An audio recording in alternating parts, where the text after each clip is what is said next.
Welcome to my channel.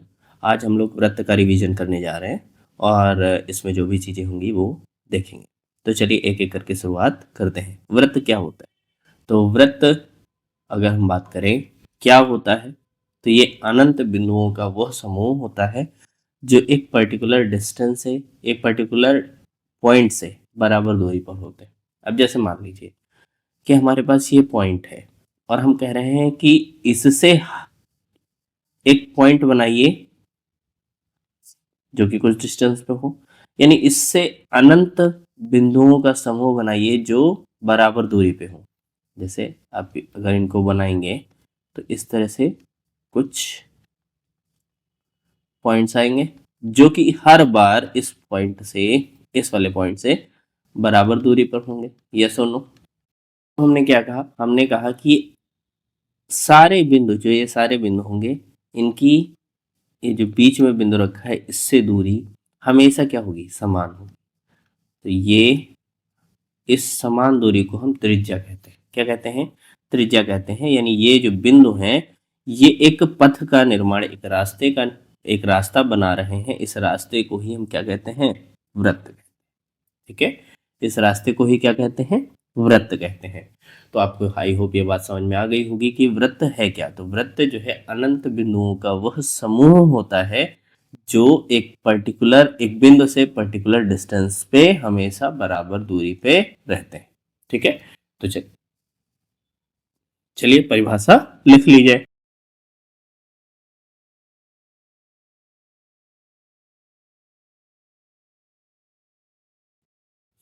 अनंत बिंदुओं का वह समूह जिसकी एक बिंदु से दूरी क्या रहती है? समान रहती है।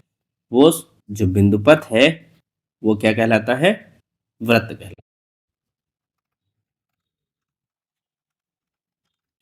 बिंदुओं से बने रास्ते को क्या कहते हैं भाई? वृत्त कहते हैं। क्लियर? अब इसमें जो ये सेंटर वाला बिंदु था, जो केंद्र का बिंदु था, इसे हम कहते हैं केंद्र। क्या कहते हैं? केंद्र। ठीक है, और ये जो दूरी बराबर होती है इसे हम क्या नाम देते हैं? त्रिज्या। और जो ये रास्ता बन रहा है इस रास्ते की लंबाई को हम क्या कहते हैं? परिधि। ठीक है, क्या कहते हैं? परिधि। ठीक है, तो ये तीनों बातें आप समझ गए, है ना? तीनों बातें आप समझ गए। इससे कुछ रिजल्ट निकला है। क्या रिजल्ट निकला है? चलो देखते हैं कि जो वृत्त है उस वृत्त पर स्थित बिंदुओं की संख्या कितनी होती है? अनंत। वृत्त पर स्थित बिंदुओं की संख्या। ठीक है, वृत्त पर स्थित बिंदुओं की संख्या कितनी होती है? अनंत होती है। ठीक है, ये बात ध्यान रहेगी। वृत्त बनाना सीख गए। अब वृत्त के अंतर्गत कुछ चीजों को सीखते हैं। वृत्त हमने बनाया, इसका केंद्र O है। अब चूंकि इस पे स्थित बिंदु अनंत है ना, तो अगर इसकी परिधि का एक छोटा सा भाग लिया जाए, इसकी परिधि का एक छोटा सा भाग लिया जाए और उनको मिलाया जाए, तो ये जो बनता है उसे हम बोलते हैं त्रिज्यखंड। क्या बोलते हैं? त्रिज्यखंड। इसे क्या कहते हैं? त्रिज्यखंड। ठीक है, त्रिज्यखंड बोलते हैं क्योंकि त्रिज्याओं से बना है। त्रिज्यखंड को बोलेंगे सेक्टर। खंड को क्या कहते हैं अंग्रेजी में? सेक्टर। ठीक है, तो त्रिज्यखंड का नाम हो जाएगा सेक्टर। क्लियर? अब देखिए दो सेक्टर बने हैं, ऐसा नहीं है कि एक नीचे ही सेक्टर बना है, एक ये वाला भी सेक्टर तो बना हुआ है।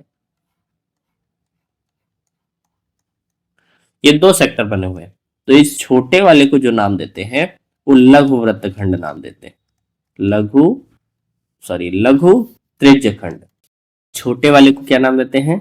लघु। छोटे वाले के आगे लघु लगा देंगे और बड़े वाले के आगे दीर्घ लगा देंगे, तो लघु त्रिज्यखंड। अंग्रेजी में बोलते हैं माइनर सेक्टर। ठीक है, माइनर सेक्टर वाले को क्या कहेंगे? मेजर सेगमेंट, मेजर सेक्टर या दीर्घ त्रिज्यखंड। ठीक है, छोटे वाले को लघु त्रिज्यखंड। समझ गए? अब आइए सेगमेंट का कॉन्सेप्ट सीखते हैं। हमारा केंद्र हो गया। वृत्त पर स्थित किन्हीं दो बिंदुओं को मिलाने वाली रेखा क्या कहलाती है? जीवा। क्या कहलाती है? जीवा, या अंग्रेजी में कॉर्ड, है ना। वृत्त पर स्थित दो बिंदुओं को मिलाने वाली रेखा क्या कहलाती है? जीवा या कॉर्ड। अब ये कॉर्ड भी तो इस वृत्त को दो भागों में बांट रही है। एक तो भाग ये वाला है, बड़ा वाला, ये वाला भाग, और एक छोटा वाला भाग ये वाला दिख रहा होगा आपको। तो इस बड़े वाले भाग को बोलते हैं मेजर सेगमेंट। मेजर सेगमेंट, है ना, मेजर सेगमेंट। इसको बोलते हैं दीर्घ वृत्तखंड। दीर्घ वृत्तखंड, यानी जीवा से क्या बनते हैं? वृत्तखंड बनते हैं। और ये क्या हो जाएगा? लघु वृत्तखंड। तो ये तो बेसिक जानकारी हुई। अब चलिए स्पर्श रेखाओं के कॉन्सेप्ट में सीखते हैं, जो कि हमारे सिलेबस की बात है, तो उनको सीखते हैं। पहला पॉइंट, अभी हमने आपको बताया चूंकि वृत्त पे अनंत बिंदु होते हैं और स्पर्श रेखा खींचते हैं जब भी हम वृत्त पे, तो वो किसी एक बिंदु पे स्पर्श रेखा खींची जाती है ना। तो जो स्पर्श रेखा है वो वृत्त के किसी बिंदु पर खींची जाती है। और चूंकि वृत्त पर स्थित बिंदुओं की संख्या कितनी है? अनंत है। तो यानी वृत्त पर खींची जा सकने वाली स्पर्श रेखाओं की संख्या कितनी हो सकती है? अनंत। ध्यान रखना, मैं स्टेटमेंट, हमारे ध्यान रखना स्टेटमेंट, क्योंकि बहुत इंपॉर्टेंट है। हमने क्या लिखा? वृत्त पर खींची जा सकने वाली स्पर्श रेखाओं की संख्या अनंत। क्यों? क्योंकि अनंत बिंदु है। हमने ये कहीं नहीं लिखा है इसमें कि बाहरी बिंदु से कितनी स्पर्श रेखाएं खींच सकते हैं। हमने ये लिखा है कि एक वृत्त पे मैक्सिमम कितनी स्पर्श रेखाएं खींची जा सकती हैं, तो वो क्या हो सकती है? अनंत। आप इस बात को देख भी सकते हो। यहाँ पे मान लीजिए एक स्पर्श रेखा, तो एक ये हो जाएगी, यहाँ पे देखिए तो यहाँ हो जाएगी, ये हो जाएगी, तो ये, यहाँ पे देखते जाइए स्पर्श रेखाएं बनती जाएंगी। तो इन स्पर्श, चूंकि बिंदु अनंत है स्पर्श रेखा उस पे, बिंदु वृत्त पे, तो इसका मतलब है कि यहाँ पे जो स्पर्श रेखाएं होंगी वो कितनी होंगी? अनंत स्पर्श रेखाएं खींची जा सकती है। बात हमने कर ली कि वृत्त पर खींची जा सकने वाली स्पर्श रेखाओं की संख्या अनंत है। ठीक है। दूसरी, कि जो भी वृत्त पर बाहरी बिंदु से स्पर्श रेखाएं खींचोगे वो दो स्पर्श रेखाएं खींच सकते हो। यानी बाहरी बिंदु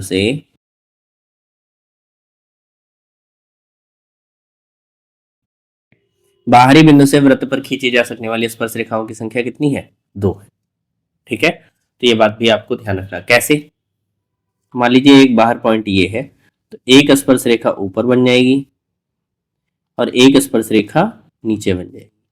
तो यानी बाहर अगर कोई बिंदु है, अगर कोई बिंदु बाहर है, वृत्त के बाहर है, तो ये ध्यान रखना कि उससे स्पर्श रेखाएं कितनी खींच सकते हैं? 2।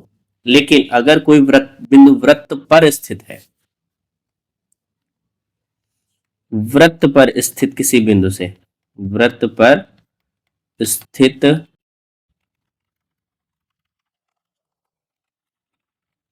कोई वृत्त, अगर कोई बिंदु वृत्त पर ही स्थित है, मान लीजिए ये पॉइंट है और इस पॉइंट पे ही स्पर्श रेखा आपको खींचनी है, तो केवल और केवल एक स्पर्श रेखा आप खींच सकते हो। यानी दिए गए पॉइंट से जो कि वृत्त पर स्थित हो उस पर कितनी स्पर्श रेखाएं खींच सकते हो? 1। लेकिन अगर वृत्त के बाहर बिंदु है तो कितनी खींच सकते हो? 2। लेकिन अगर वृत्त के अंदर हो तब कितनी खींच सकते हैं? 1 भी नहीं, 0।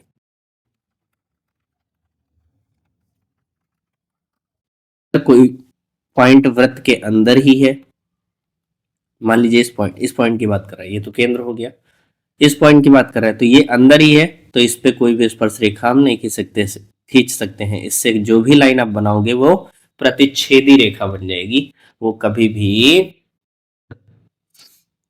भी स्पर्श रेखा नहीं बनेगी। ठीक है। ये बात आपको ध्यान रखनी, ये सारे पॉइंट्स आपको ध्यान रखने, क्योंकि बहुविकल्पी प्रश्न में किसी तरह के भी, या कॉम्पिटिशन में किसी तरीके से भी पूछे जा सकते हैं, है ना। ठीक है। चलिए आगे बढ़ते हैं, कुछ प्रमेय सीखते हैं। इन प्रमेय का डेरिवेशन मैं नहीं कराऊंगा, है ना। जो इंपॉर्टेंट डेरिवेशंस होंगे उनका डेरिवेशन करा दूंगा, आपको प्रमेय ध्यान रखनी। पहली प्रमेय कि अगर वृत्त की कोई जीवा है, वृत्त है और इसकी ये जीवा है और ये इसका केंद्र है, तो केंद्र से जीवा पर डाला गया लंब ये O है ये जीवा मान लेते हैं ए बी, है ना। तो केंद्र से जीवा पर डाला गया लंब 90 डिग्री पे है, लंब मतलब 90 डिग्री, जीवा को दो बराबर भागों में बांटता है, ध्यान रखिएगा, जीवा को दो बराबर भागों में बांटता है, को दो बराबर भाग में बांटता है। चलिए इस प्रमेय को लिख लेते हैं।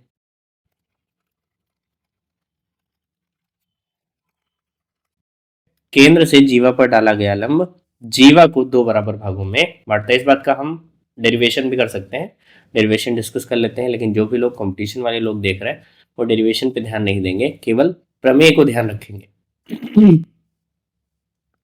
इसका मतलब क्या हुआ, दो बराबर भागों में बांटता है, मतलब एडी जो है वो बीडी के बराबर होगा, है ना।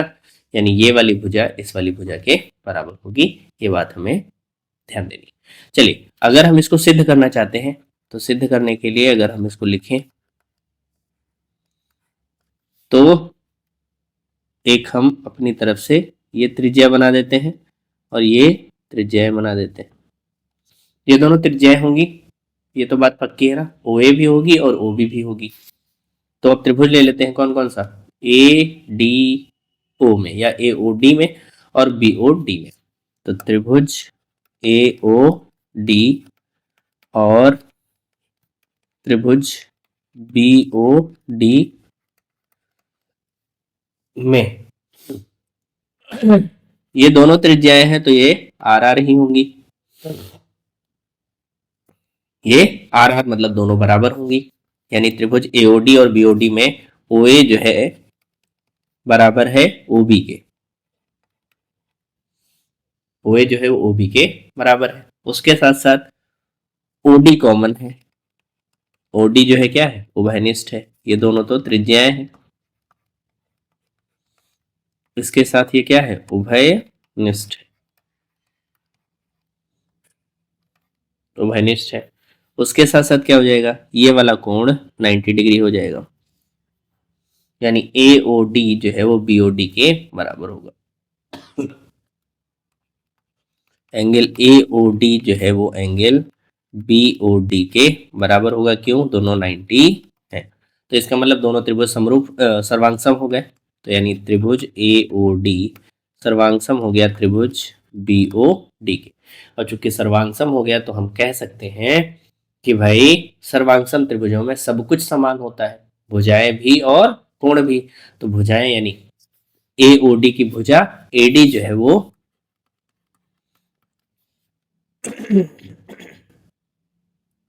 बीओडी की भुजा बीडी के बराबर हो, यही सिद्ध करना था। पहली प्रमेय हमने सिद्ध कर ली। चलिए दूसरी प्रमेय पे बढ़ते हैं। ये एक वृत्त में दो जीवाएं हैं और दोनों बराबर लेंथ की, बराबर लंबाई, है ना। जीवाएं मतलब कॉर्ड हैं, तो यानी दो कॉर्ड हैं ए बी और सी डी जो कि बराबर लेंथ की हैं। तो अगर कॉर्ड बराबर है तो उनकी केंद्र से दूरी बराबर होगी, केंद्र से दूरी क्या होगी, बराबर होगी। ये भी बात आपको ध्यान रखनी है। बराबर लंबाई की जीवाएं केंद्र से बराबर दूरी पर होती हैं।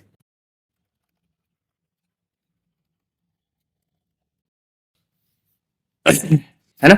इसका मतलब है कि हमें सिद्ध करना है जो वो, अगर इसको हम P कह लें, इसको हम Q कह लें, तो OP जो है वो OQ के बराबर सिद्ध करना है। ये बात हमें सिद्ध करनी है। तो बराबर लंबाई की जीवाएं केंद्र से बराबर दूरी पर स्थित होती है ना। तो अब त्रिभुज देखा जाए, कौन कौन सा त्रिभुज ले लिया जाए सिद्ध करने के लिए। वैसे कंपटीशन वाले लोग ऐसे ही याद रखेंगे और एकेडमिक वाले लोग इसको प्रूव करना भी जानना चाहिए। तो सी ओ पी एक त्रिभुज ले लेते हैं और दूसरा त्रिभुज ले लेते हैं ए ओ क्यू में। त्रिभुज सी ओ पी और कौन सा, ए ओ क्यू में।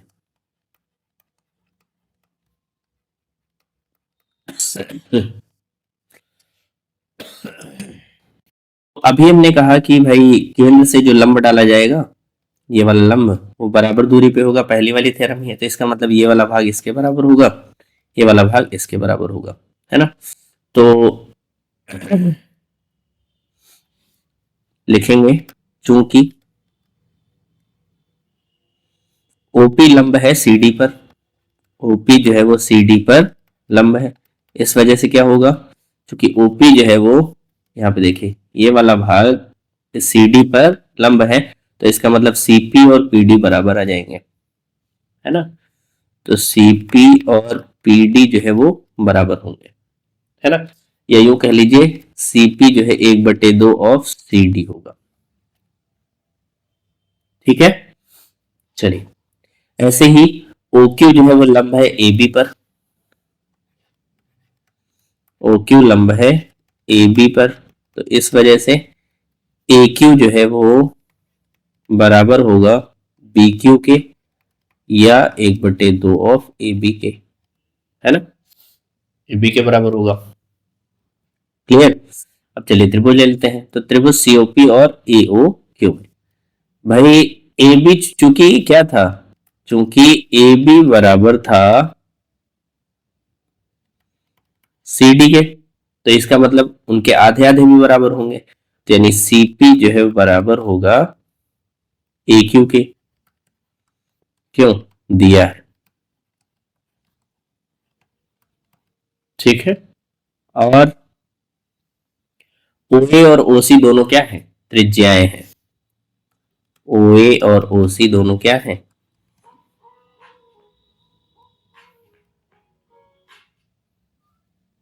OA और OC क्या है, वृत्त की स्पर्श रेखा त्रिज्या पर लंब होती है। ये हमारी प्रमेय 3 है ना।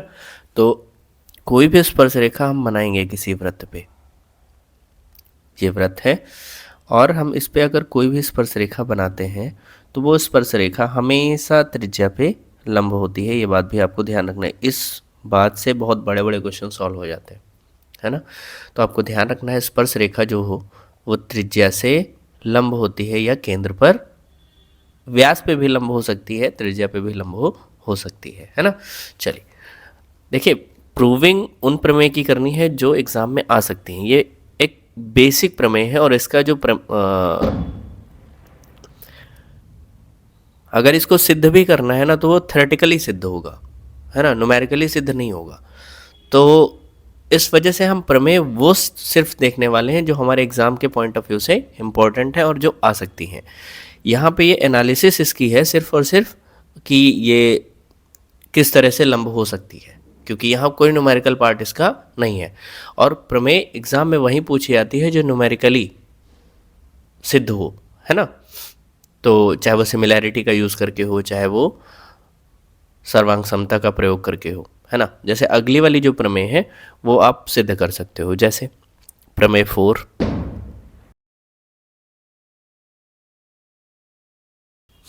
जैसे इस प्रमेय को हम सिद्ध कर सकते हैं। और ये प्रमेय क्या है कि हमने एक वृत्त बनाया। चलिए प्रमेय देखते हैं। बाहरी बिंदु से वृत्त पर खींची गई स्पर्श रेखाएं क्या होती हैं, बराबर होती हैं। तो हमें सिद्ध क्या करना है, हमें सिद्ध करना है कि PA जो है वो PB के बराबर होगी।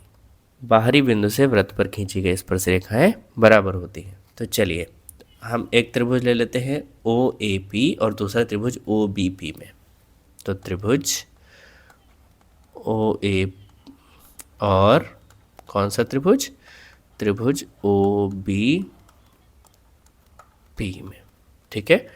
तो ये वाला अभी हमने पहली थ्योरम क्या पढ़ी थी कि जो स्पर्श रेखा होती है वो त्रिज्या पर लंब होती है ना।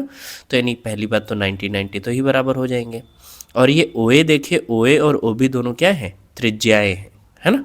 तो यानी सीधा क्या हो जाएगा, OA is equals to OB, क्या है ये, त्रिज्याएं, इस वजह से बराबर होंगी। OP देखिए दोनों में कॉमन है, तो OP is equals to OP, क्यों, उभयनिष्ठ है।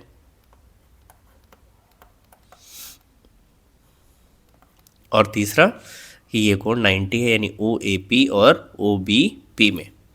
तो कोण OAP कोण OBP दोनों क्या है, 90 डिग्री। इस वजह से दोनों त्रिभुज क्या होंगे, समरूप होंगे, सर्वांगसम होंगे, यानी त्रिभुज OAP सर्वांगसम होगा त्रिभुज OBP के। और ये सर्वांशम होगा। इस वजह से सर्वांशम त्रिभुज की सारी भुजाएं क्या होती हैं, बराबर होती हैं, संगत भुजाएं बराबर होती हैं। तो यानी P A is equals to क्या आ जाएगा, पी बी।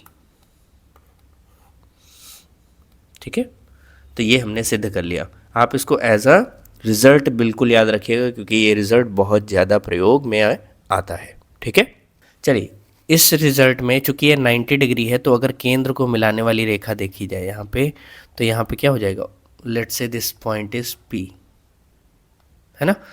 तो ये पी ए इसका नाम रख देते हैं। तो ये आप देखिए ये 90 डिग्री पे है, तो एक त्रिभुज बनेगा O P, O A P, और ये 90 डिग्री यानी समकोण त्रिभुज बनेगा। तो समकोण के त्रिभुज के सामने की भुजा क्या होती है, कर्ण होती है। इसमें से कोई लंब या आधार हो सकता है, तो ये लंब या आधार हो जाएंगे। तो इसका मतलब है यहाँ पे पाइथागोरस प्रमेय लग सकती है, यानी कर्ण का स्क्वायर इज इक्वल्स टू लंब का स्क्वायर प्लस आधार का स्क्वायर, है ना। और कर्ण है हमारा ओ पी का स्क्वायर इज इक्वल्स टू लंब है ओ ए का स्क्वायर प्लस ए पी का स्क्वायर। ठीक है, इस व्रत ये जो 90 डिग्री वाली थ्योरम है, ये इसमें ही सबसे ज़्यादा प्रयोग में लाई जाती है। ठीक है, तो आई होप आपको ये बात समझ में आई होगी। चलिए बढ़ते हैं नेक्स्ट प्रमेय की तरफ।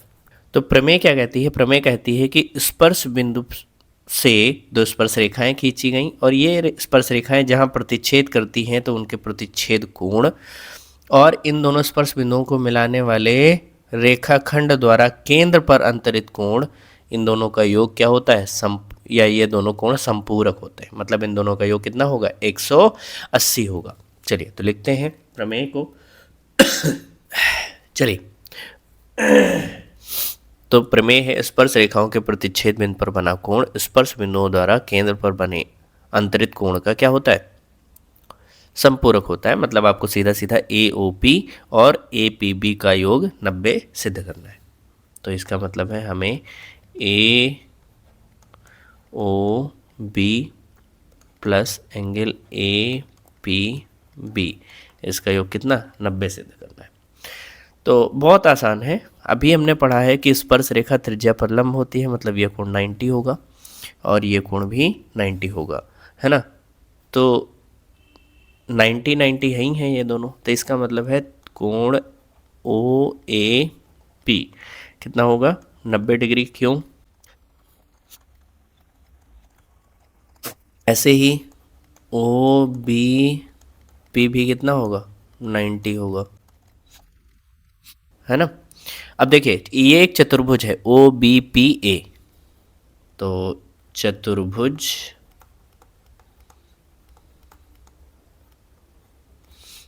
ओ बी पी ए में चतुर्भुज के चारों कोणों का योग कितना होता है, 180, सॉरी 360। तो angle A O B plus angle O B P plus angle B P A plus angle P A O, इन सब मिला के 360। अब आप अभी बताया मैंने ओ बी पी और पी ए ओ या ओ ए पी, इनका नाम, इनका जो है मान कितना होगा, 180, दोनों मिला के हो जाएंगे। यानी ये भी 90 है प्लस ये भी 90 है, मतलब ये दोनों कितना हो जाएंगे, 360। तो A O B plus angle B P A is equals to 360 minus 180, यानी A O B plus angle B P A is equals to 180। ये सिद्ध हो गई। ठीक है, तो ये भी प्रमेय सिद्ध हो गई। तो ये कुछ प्रमेय थी जो कि व्रत में आपको जाननी चाहिए। इसके साथ साथ कुछ प्रमेय हैं जिनको मैं सिद्ध नहीं कराऊंगा, लेकिन आपको जानना जरूरी है। जैसे क्या प्रमेय है कि अगर कोई व्रत है ना, और इसका एक कोई जीवा है, जीवा कहिए या उसका एक चाप कहिए, है ना, जीवा या चाप। भाई जीवा जो है वो रेखीय पथ है और चाप जो है वो वृत्तीय पथ है। तो चाप कहे या जीवा कहे, दोनों बातें कही। तो इस जीवा द्वारा अगर परिधि पे कोई भी कोण बनता है ना, परिधि पर कोई भी कोण बनता है। इस परिधि पर हमने देखे दो कोण बनाए हैं, एक तो ये कोण बनाया और दूसरा कोण ये वाला बनाया है। मान लीजिए जीवा ए बी है, इसके द्वारा बना कोण एम और एन है। तो जब समान जीवा द्वारा के परिधि पर कोण बनाए जाते हैं तो वो कोण सारे क्या होते हैं, बराबर होते हैं। यानी ये कोण अगर x है तो ये भी कोण कितना रहेगा, x ही रहेगा। यानी समान जीवा द्वारा वृत्त की परिधि पर जितने भी कोण बनेंगे वो सारे क्या होंगे, समान होंगे, है ना। तो चलिए लिख लेते हैं, है ना। वृत्त की परिधि पर बने कोण क्या होते हैं, समान होते हैं, बराबर होते हैं। ठीक है, तो ये हो गई प्रमेय 7। प्रमेय 8, ये हमारा वृत्त है और ये इसकी जीवा है। तो जीवा द्वारा परिधि पर कोई बना कोण है और इसी जीवा द्वारा केंद्र पर बना कोण है। ठीक है, तो इसी जीवा द्वारा केंद्र पर एक कोण बनाया है और एक कोण परिधि पर बनाया है। तो जो परिधि पर कोण बनाएंगे वो केंद्र पर बनाए कोण का आधा होगा। यानी केंद्र पर अगर 2x बना है तो परिधि पर कितना बनेगा, आधा बनेगा, यानी x बनेगा। तो यानी क्या है, किसी जीवा द्वारा केंद्र पर बना कोण किसी जीवा द्वारा केंद्र पर बना कोण परिधि पर बने कोण का क्या होता है, 2 गुना होता है। यानी केंद्र पर जो बनेगा वो 2 गुना होगा परिधि पर जितना बना होगा उसका, है ना। चलिए एक प्रमेय और सीखते हैं। प्रमेय 9, क्या है कोण, अर्धवृत्त में बना कोण समकोण होता है। इस बात को ऐसे भी समझ सकते हैं कि व्यास द्वारा परिधि पर जब भी कोण बनेगा, इसका अगर ऐसे समझना चाहें तो चाहे तो आप इस स्टेटमेंट को याद कर लीजिए, चाहे इस तरह समझिए कि अगर व्यास द्वारा परिधि पर कोई भी कोण बनाया जाएगा तो वो 90 डिग्री का होगा। ठीक है, व्यास द्वारा परिधि पर अगर कभी भी कोण बनेगा तो वो कितने डिग्री का होगा, 90 डिग्री का होगा। इस बात को आपको ध्यान रखना है, ठीक है ना। तो वही थ्योरम है, ये सब सारी थ्योरम आप पहले कक्षा 9 या पहले भी पढ़ चुके होंगे, उन्हीं को एक रिवीजन के तौर पे अब देख लेते हैं। चलिए अब हम लोग कॉमन टेंजेंट की भी कुछ बातें कर लेते हैं और उसके बाद इस वीडियो को वाइंड अप करेंगे। चलिए, तो पहला है कॉमन टेंजेंट। इसमें हमें निकालना है कि उभयनिष्ठ स्पर्शियों की संख्या कितनी होगी, क्योंकि कई बार ये क्वेश्चन पूछ लेता है, तो कंपटीशन में भी बहुत बार पूछ लेता है और ऐसे भी आपको जानना चाहिए। तो चलिए पहले 2 वृत्त बनाते हैं। देखिए ये दोनों वृत्त एक दूसरे से कुछ दूरी पे है ना, और एक दूसरे से कुछ दूरी पे हैं, तो हमको ये निकालना है कि उभयनिष्ठ स्पर्शियाँ कितनी होती। उभयनिष्ठ का मतलब है कि ऐसी स्पर्श रेखा बनाओ जो इस पे भी स्पर्श हो और इस पे भी स्पर्श हो। तो ऐसी कितनी स्पर्श रेखाएं हम बना सकते हैं, देखिए ऐसी कितनी स्पर्श रेखाएं, तो यहाँ पे 2 हमने बनाई, अभी देखिए 2 और बनेंगी। 2 तो हमने बना दी, 2 और देखिए बनेंगी, देखिए 2 और बन गई, है ना। तो यहाँ पे 4 टेंजेंट बनेंगी, यानी 4 स्पर्श रेखाएं बनेंगी। ठीक है, अगर 2 वृत्त एक दूसरे से कुछ दूरी पे हैं तो उन पे उभयनिष्ठ स्पर्शियों की संख्या कितनी हो जाएगी, 4। स्पर्श रेखाओं की कितनी संख्या हो जाएगी, 4। ठीक है, अब देखिए अगर 2 वृत्त एक दूसरे को बाहर से स्पर्श करें तब कितनी होंगी। चलिए 2 वृत्त बनाते हैं।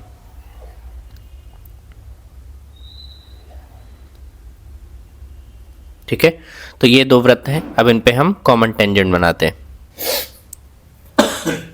देखिए 2 ये टेंजेंट बन गई और एक स्पर्श बिंदु पे टेंजेंट बनेगी। तो यहाँ पे देखिए एक टेंजेंट ये हो गई, एक ये हो गई और एक ये हो गई, 3 टेंजेंट बनेंगी यहाँ पे, यानी उभयनिष्ठ स्पर्शियाँ कितनी बनेंगी, 3। तीसरा देखते हैं, यदि 2 वृत्त एक दूसरे को काट रहे हों, अब देखिए काट रहे हैं एक दूसरे को, तो अब देखिए स्पर्श रेखाएं कितनी बनेंगी। तो यहाँ पे स्पर्श रेखाएं कितनी बन रही हैं, 2, है ना। तो यानी यहाँ पे स्पर्श रेखाएं कितनी बनेंगी, 2। जब एक दूसरे को काट रहे होंगे तो स्पर्श रेखाएं कितनी बनेंगी, 2। चलिए चौथा नंबर डिस्कस करते हैं। यदि 2 वृत्त एक दूसरे को अंतः स्पर्श करें, एक दूसरे को अंतः स्पर्श करें,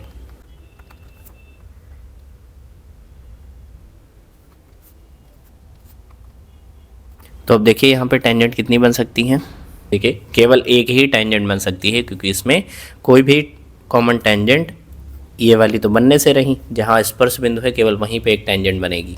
तो यहाँ पे कितनी स्पर्श रेखाएं बनेंगी, कॉमन टेंजेंट बनेगी 1। और 5वां नंबर है यदि एक वृत्त दूसरे वृत्त के अंदर हो।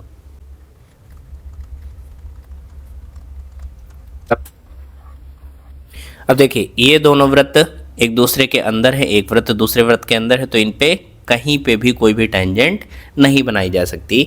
ऐसी टेंजेंट, देखिए यहाँ टेंजेंट तो बनाई जा सकती है, लेकिन ऐसी टेंजेंट नहीं बनाई जा सकती जो दोनों पे स्पर्श रेखा हो, है ना, जो दोनों पे स्पर्श करे, ऐसा कोई टेंजेंट यहाँ पे नहीं बन सकता। तो यानी कितनी, 0।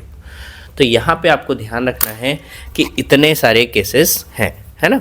तो ये कभी कभी एग्जाम में पूछा जाता है, आपको ध्यान रखना है कि अगर कोई दो वृत्त हैं जो एक दूसरे से कुछ दूरी पे है, तो उन पे उभयनिष्ठ स्पर्शियाँ कितनी हो सकती हैं, 4।